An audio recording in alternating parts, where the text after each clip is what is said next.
Assalamualaikum warahmatullahi wabarakatuh. Perkenalkan, nama saya Ernisa Faisal Saisitan. Hari ini saya akan mempresentasikan tugas psikologi saya yang berjudul Cerita dalam Naskah Syair Ibadat. Pendahuluan cerita.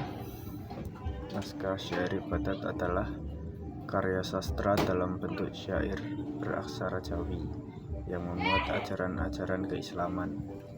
Cerita dalam naskah ini tidak bersifat naratif linear seperti dongeng atau hikayat, tetapi berupa rangkaian syair religius yang membentuk struktur cerita tematik yang utuh, penuh pesan moral dan spiritual.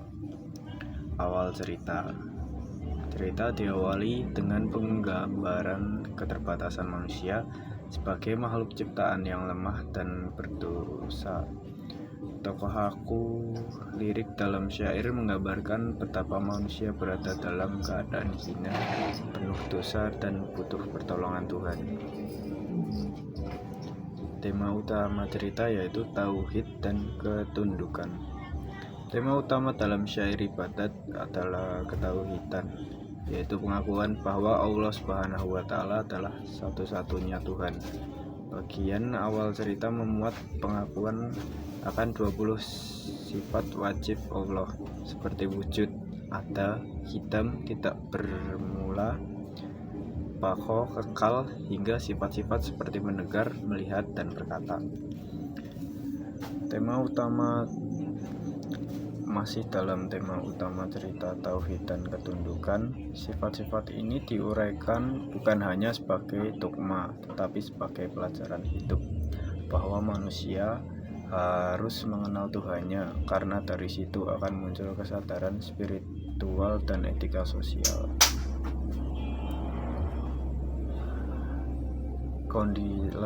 Kondisi manusia lemah dan penuh dosa. Setelah menjelaskan sifat Allah, cerita beralih ke kondisi manusia yang dhaif, uzur, tidak tahu kapan mati, penuh dosa, dan lalai dalam ibadah. Tokoh syair mengajak pembaca untuk merenung dan menyadari bahwa kehidupan dunia ini singkat, penuh cobaan dan ujian. Masih dalam kondisi manusia, disinilah muncul unsur dramatik. Manusia berada dalam ketakutan akan kematian, siksa kubur, dan hari pembalasan. Hal ini membangun ketegangan emosional dalam alur cerita syair. Lanjut, pesan pertobatan dan harapan. Meskipun menggambarkan kengerian dosa, cerita tidak membawa pembaca pada keputusasaan. Sebaliknya, disisipkan pesan rahmat Allah dan pintu taubat yang selalu terbuka. Tokoh dalam syair menyeru untuk segera bertaubat, memperbanyak amal, menjalankan ibadah dengan khusyuk, serta menjauhi maksiat. Di sini muncul semangat reformasi batin, bahwa setiap orang bisa berubah jika benar-benar bersungguh-sungguh. Lanjut, petunjuk hidup, ajaran, dan nasihat. Setelah itu, bagian cerita masuk ke ranah nasihat moral. 1.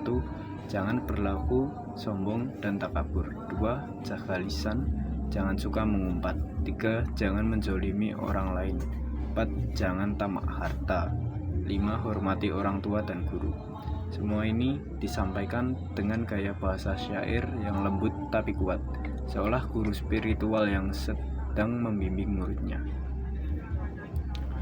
Lanjut di akhir cerita, yaitu jalan menuju keselamatan. Cerita dalam syair ini ditutup dengan ajakan untuk berjalan di jalan Allah. Keselamatan hanya bisa dicapai dengan iman, ilmu, amal, dan tawakal. Ada semacam harapan dan keyakinan bahwa jika seseorang mengikuti ajaran Allah dan Rasul-Nya serta hidup dalam kebaikan, maka akhir hidupnya akan husnul khotimah atau baik, dan di akhirat kelak akan mendapat balasan surga. Lanjut ke kesimpulan cerita, syair Ibadat bukan hanya puisi, tapi sebuah perjalanan jiwa manusia. Beri dari kegelapan menuju cahaya, dari dosa menuju taubat, dari kelalaian menuju kesadaran, dari dunia menuju akhirat.